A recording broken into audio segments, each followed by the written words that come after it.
Estamos en espera del inicio de una conferencia de prensa que debe pronunciar la presidenta del Congreso, la señora Lady Camones, sin duda, aunque no lo ha dicho explícitamente, en relación a las denuncias que han habido por un audio que se ha filtrado, donde se ve al presidente de su partido, el señor César Acuña, hablando sobre la conveniencia de crear un nuevo distrito en Trujillo y contando con el apoyo de su bancada, eventualmente de la mesa directiva, con ese objetivo. 100.000 personas, ha dicho Acuña, tienen una aspiración que yo respaldo. El problema es que precisamente estamos en campaña y no se puede pedir a las autoridades del Estado, por más elegidas que sean en la mesa directiva, a colaborar con la campaña de nadie, ni siquiera con el jefe fundador de su propio partido, aunque este jefe sea, como este caso, según los estatutos de su partido, jefe vitalicio.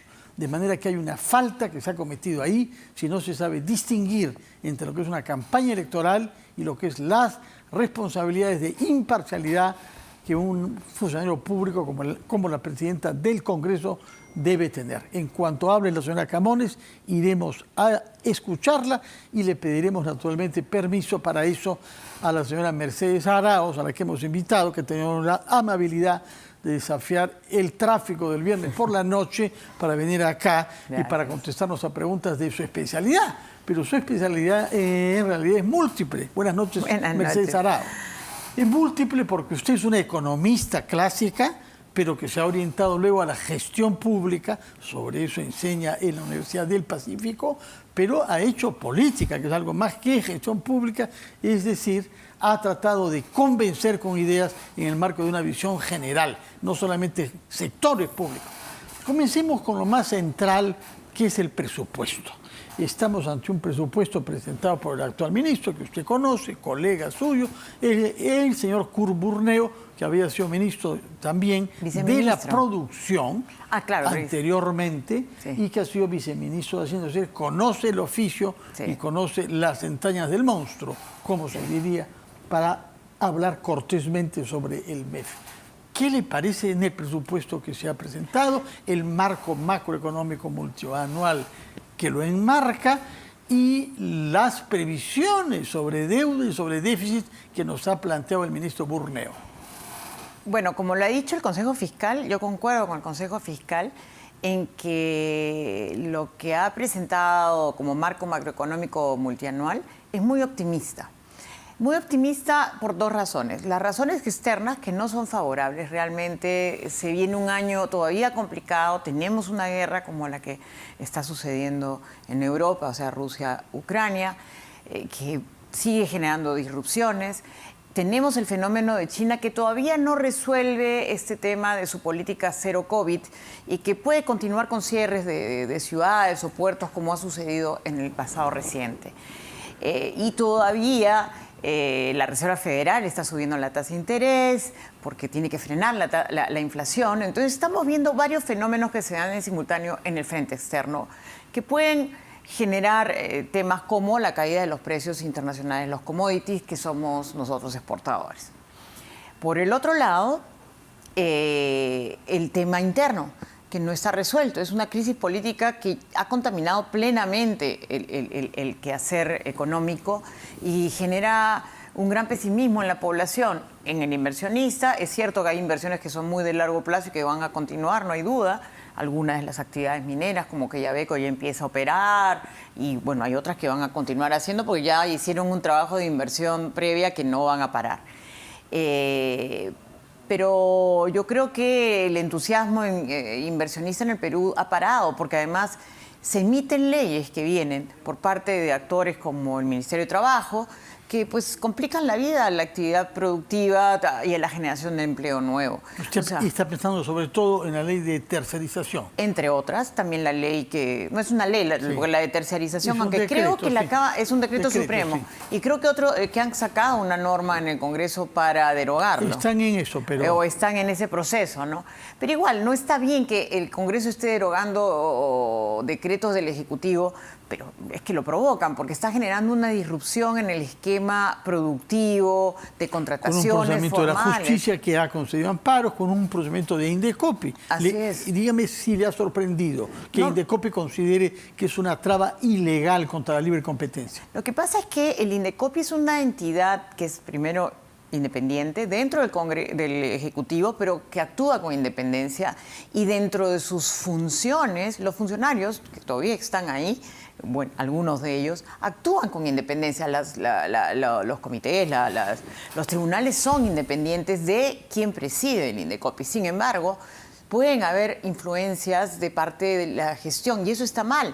Nosotros queríamos, y creo que hay todavía congresistas que están buscándole mayor autonomía e independencia y que haya mejores criterios de toma de decisiones de cómo elegimos a los miembros de los tribunales, que no sea simplemente el deseo de alguien, sino que se vea realmente con mayor transparencia quiénes cubren esas posiciones, ¿no? Actualmente estos comités, estos tribunales han actuado con la independencia que corresponde. Bueno, es una buena noticia, por lo menos eso. Ahora bien, el propio ministro de Economía ha dicho que con un crecimiento del PBI del 3.3%, claro, que es lo que se prevé para este año, no hay creación de empleo. Aún, pese al optimismo que la te vio usted, ¿qué se puede hacer? ¿Qué podemos saber si asumimos que eso no permite crear empleo? Y tenemos 300.000 jóvenes que llegan al mercado laboral cada año. Que tenemos que dar buenas señales al sector privado. O sea, por eso digo que la política sí influye y siempre ha influido, ¿no? O sea, siempre ha influido, aunque, claro, antes la política podía ir más alineada con el quehacer económico, pero la política influye en las decisiones económicas de la población, no podemos tenerlas separadas. No digo que solo la culpa es del Ejecutivo, también la parte del Legislativo, que le está poniendo una presión y una carga fiscal inadecuada con estas cosas de, por ejemplo, hacer que los CAS sean de contratos permanentes o infinidad de iniciativas que son iniciativas de gastos. AFPs. El tema de las AFPs, que también genera un problema para la generación. A ver, las AFPs eran las grandes compradoras de los bonos del Tesoro en soles. Ahora va a tener que buscarse financiamiento en dólares probablemente, o en moneda nacional ya no tanto, porque las AFP pues ya no tienen los recursos para estar en las compras de estos, ni tampoco para financiar a las empresas que también eran emisoras de bonos o de acciones, y las AFPs eran compradoras de eso. Entonces, para variar, han hecho algo bien ayer en términos económicos, que es dar luz verde a Chavimochiqui. Yo creo que está bien que le den luz verde a Chavimochiqui. Justamente entiendo que tenemos este problema, tenemos que vigilar a la empresa que es Odebrecht, pero tenemos que hacer la obra, así como el caso de Maje Siguas, porque son dos proyectos que pueden generar gran cantidad de empleo en el sector agropecuario, además de generar la provisión de agua y energía en algunos casos para las regiones. Ahora, usted tanto esto de Odebrecht que lo conoce y lo ha vivido y lo ha padecido bien desde que comenzó en diciembre del año 16, cuando usted era una flamante vicepresidenta. ¿De dónde vino la idea empecinada de que había que castigar a las empresas, no solamente a los ejecutivos que pueden ir a la cárcel, sino ensañarse contra las empresas, aunque esto significara sabotear obras y perjudicar a los ciudadanos? Como vemos, por ejemplo, el caso emblemático, Prialé. La salida de Ramiro Prialé, nadie la ha tocado porque estuvo Odebrecht ahí. ¿Cuándo vamos a acabar con eso? Claro, o sea, hay que separar eso. Hay que tener sanciones para las empresas también, ¿no? Pero no que paralicen las obras. Eso fue efectivamente la idea de la oposición, que presionó muchísimo a Pedro Pablo Kuczynski. Sacamos un DU 003 que no fue bien organizado, que sancionaba en parte a las empresas, pero se podía dar la continuidad de obras. Luego se corrigió con otra norma, que era, no me acuerdo el número del decreto, mejor dicho, fue una ley ya aprobada en el Congreso, pero que lamentablemente la Fiscalía y la Procuraduría aceptó las condiciones extremas de Odebrecht, en que realmente le daban permiso para llevarse su capital de riesgo. Por el acuerdo. Contra colaboración eficaz. Ese acuerdo, usaron una frasecita, Sí. No me acuerdo legalmente cuál es el nombre, que era creo que el artículo 13 o algo así, donde le dábamos la autoridad para que pudiera usar y modificar algunas cosas, salirse en algo de la ley, pero se salió totalmente y le permitió usar su capital de riesgo y sacarlo, y no asumir los riesgos ni pagar los gastos que tenía que pagar en términos tributarios, la deuda que tienen con COFIDES, ¿sí? En fin, una serie de normas que estaban mal, ¿no?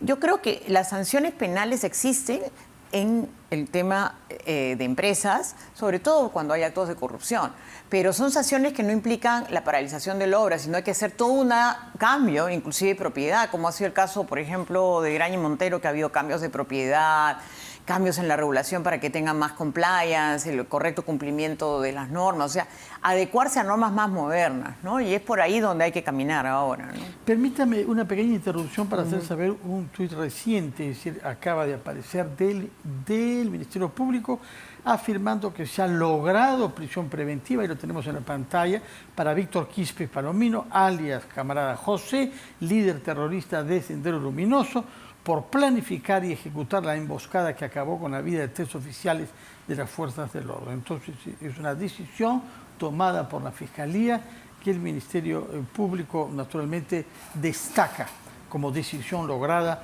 frente al que se considera que es el jefe principal y que lo hemos visto actuando en este operativo Patriota en días pasados, salió herido, se dice, pero en todo caso hasta ese momento seguía con capacidad de hacer daño. Regresemos a nuestro tema, Mercedes Arauz, pero esta vez quisiera preguntarle sobre otro aspecto, propiamente gestión pública. Una de las cosas más chocantes y más negativas a las que hemos asistido es a las dificultades para comprar urea. Háblenos, por favor, sin sesgo político, como profesora universitaria de una prestigiosa universidad que explica, como caso de escuela, todos los errores juntos que se han cometido para que lleguemos a que el presidente de la República hoy resondre en público a su ministro y le diga esta frase simplista: la urea debe estar ya en las chacras. Vaya, vaya. Bueno, pero es que él ha permitido que haya funcionarios que no tienen ni la capacidad ni la preparación y además con intenciones de dolo. Y eso ha sido permitido porque ha puesto ministros antes que este pero la paradoja es que todo el mundo dice que es bueno. Y yo sin no lo embargo, conozco, pero creo que es un hombre decente. O sea, lo he conocido en persona una vez, valgan verdades. Y mi impresión era que es un académico, una persona decente, de izquierda, pero creo que él tampoco está preparado en temas de gestión pública. Es un hombre que conoce de desarrollo territorial. En agrorural. Pero es que ha puesto un montón de gente en agrorural que están sin ningún nivel de preparación, no cumplen con los requisitos de los puestos. Y bueno, ya hemos visto, el primer equipo, segundo equipo, los han tenido que despedir porque todos entraban en el juego del dolo. O sea, eso está mal. El tercer equipo ya probablemente debe estar asustado y está andando con pies de plomo para que no haya nada. Pero me imagino, no han firmado todavía. Nada. Se deben morir de miedo de la Contraloría, de la Fiscalía, de todo el mundo, porque ya los otros dos casos... Si la Contraloría es concurrente, debe estar ahí junto debería a usted, ayudarlos. al Yo revés. creo que debería ayudarlos a que caminen adecuadamente, ¿no? Porque si es un tema, como digo, funcionarios sin preparación, y justo ayer en clase estábamos hablando de los errores que pueden ser errores humanos y otros técnicos, digamos más sistémicos, ¿no? Y realmente no hay un acompañamiento adecuado para estas personas, ¿no? Como digo, los errores de nombrar a personas en los lugares no adecuados, que tienen que tomar decisiones... Los pagamos caros, los pagan nuestros mucho. Campesinos y nos pagan lo que costará la comida en la ciudad. Antes de hablar sobre política, es decir, sobre vacancia, que a eso se reduce ahora la política en el Perú, un último tema, digamos, de gestión pública, que es la OCDE. En un momento dado usted puso toda su energía para acelerar la adhesión del Perú a la OCDE. Nos hubiera sido positivo estar en la OCDE ahora, porque es un marco de los países que mejor gobernanza tiene. Y hemos oído declaraciones del ministro Burneo diciendo que es un objetivo buscar políticas públicas que nos permitan eso. Pero él mismo dice que con el crecimiento económico que tiene el Perú ahora, 3.3 este año, 3.5 el otro, cálculos optimistas, dice usted, necesitaremos 15 años para alcanzar al peor de la OCDE en tema de informalidad laboral. es que tenemos que cambiar las políticas públicas. Entonces no podemos tener una agenda 19, creo que se llamaba, que va en contra de like-minded que hay dentro de lo que... ¿Qué significa eso? Que pensamos igual que la OECD en el desarrollo de un mercado laboral. Nosotros no estamos para proteger los puestos de trabajo, estamos para proteger el desarrollo de un mercado laboral que permita generar empleo. Para eso es la función del Ministerio de Trabajo. ¿Qué políticas públicas debemos cambiar para estar en una condición homologable con los 35 países miembros de la OCDE que nos han invitado, sin conocernos quizás? El día martes vamos a tener justamente un foro de lanzamiento de estas conversaciones que va a tener, después de haber ya planteado la hoja de ruta, para firmar el memorándum de entendimiento que nos lleve a estas reformas, que van a tener que ser revisadas por cada uno de los comités. ¿Dónde es ese foro y quiénes participan? En la Universidad del Pacífico, la Escuela de Gestión Pública. ¿Y ha invitado usted a gente de orientaciones diferentes, algunos que hablarán claro y que dirán las cosas como son? Bueno, están los funcionarios de la OCDE que han venido para esta reunión, está el ministro de Relaciones Exteriores que va a estar sentado en la mesa, va a estar gente de... Yo no lo he organizado, lo ha organizado la Escuela de Gestión Pública, está el ex ministro Tuesta, que ve los temas de competitividad, está Diego Macera, del Instituto Peruano de Economía, la profesora Elsa Galarza, que ha sido funcionaria destacada en temas, ha sido la ministra del Ambiente y directora de la Escuela de Gestión Pública. Y la idea es colaborar y contribuir al desarrollo de esa agenda. Hay muchos temas de reforma que van desde temas de gobernanza y vamos a tener que coordinar muy cercanamente con un legislativo que debe contribuir en esa agenda y no hacer leyes que vayan en contra de eso. Tenemos que trabajar con todos los ministerios y en cada ministerio desde la cabeza. Los núcleos de ese trabajo? Los núcleos están en temas de gobernanza. Es decir, gobernanza, ¿cómo podemos reformarla, mejorarla? O sea, tenemos que, desde el tema de descentralización hasta los temas de anticorrupción que se ven en ese capítulo, y que son muy fuertes. Tenemos que ver el tema de buen comportamiento de las empresas para que haya real competencia también, mejora y fortalecimiento del INDECOPI, que es una de las entidades que trabaja en eso, pero no solamente ahí, tenemos que mirar la agenda de los reguladores para justamente promover... Vamos a entonces tomar nota de eso el día martes. Pero mientras usted y sus colegas académicos y economistas diseñan estas políticas de medio plazo, el presidente Castillo arremete contra la fiscal de la Nación, dice que se han ensañado contra su familia y insinúa el primer ministro ayer que la señora Benavides está vinculada con actitudes complacientes con narcotraficantes.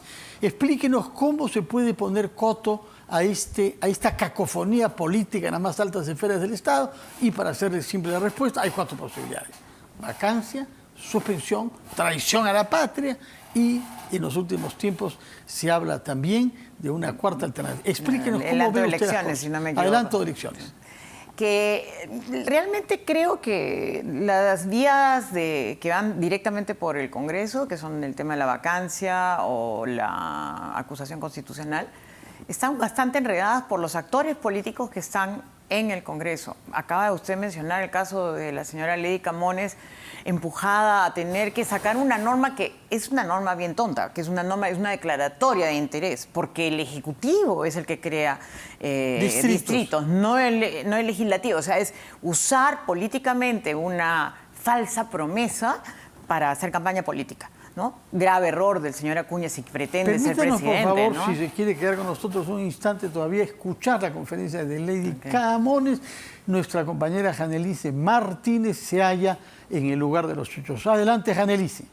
La señora Lady Camones, presidenta del Congreso, molesta, indignada contra la filtración de un audio de una conversación mantenida en una reunión política privada. A nosotros lo que nos indigna no es que se haya filtrado el audio, sino el contenido del audio. Ya está establecido que las cosas que tienen interés público pueden ser difundidas, les guste o no, hayan sido obtenidas de una manera u otra. Y lo que uno escucha en el audio es lo contrario de lo que hemos venido conversando con Mercedes Arauz.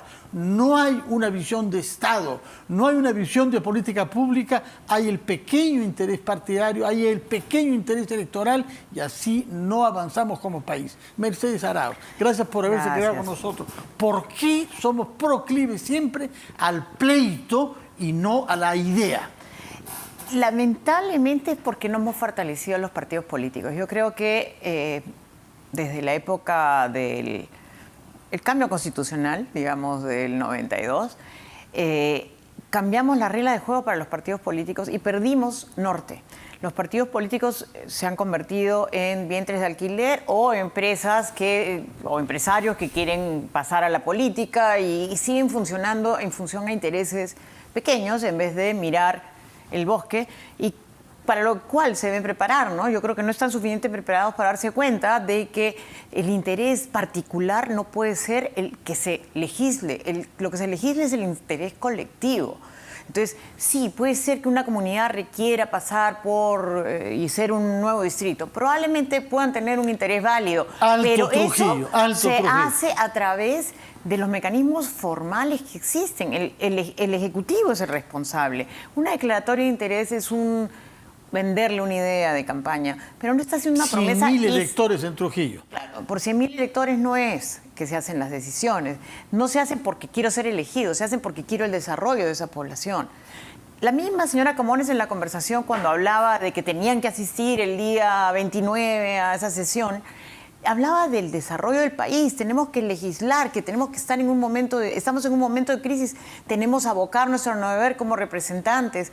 Estaba dando un discurso muy adecuado. El pedido es el inoportuno. Y creo todos los políticos van a entender que, por supuesto que queremos ganar elecciones, pero para ganar elecciones tenemos que ganarlos con promesas que sean viables, no con ventas de cuentos, que eso es lo que erosiona el buen funcionamiento del Estado, ¿no? Bueno, antes de que se marche, porque ya la hora corre, quiero hacer conocer que hemos recibido un tuit de la Contraloría que parece que no se hubiera escuchado, Zoraida, a usted. Gracias. Sobre todo. Ante la urgente necesidad de concretar la compra y distribución oportuna de urea para beneficiar a los agricultores del país, reiteramos nuestra disposición de participar en una mesa técnica multisectorial que una esfuerzos y proponga acciones inmediatas. ¿Qué es eso de mesa técnica? Lo que queremos es que hagan ellos un control concurrente.